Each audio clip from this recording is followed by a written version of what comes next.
Hi there, it's me, Iris. Today I want to show you what having a time constraint can mean when you're trying to sketch loosely. So we have here two sketches that I did of the same genus of flower. They're both from the hibiscus family. On the left, you have one that I did for maybe 20 to 25 minutes. And on the right, you have one that I did for a little over an hour. So you can see that the left one has a looser quality to the lines and to the color wash. Whereas to the right, we have what I call a tighter painting because I had a lot of time to do my coloring. Having a time constraint can produce different results. Having less time forces you to make quick and instinctive decisions about your lines and your colors.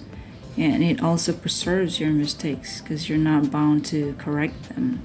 So your drawing ends up very fresh. And having more time gives you room to correct your mistakes, change your mind, and give in to the temptation to make it look perfect. So I think it's something that you would want to take into consideration when you're doing a loose sketch. When you want to do something really loose, do it really fast, like under 20 minutes. And when you want to do something that's a little bit more realistic, tighter, more controlled, then you can take a little bit more of time. I hope you found that helpful. Thanks again for watching. I'll see you in the next video.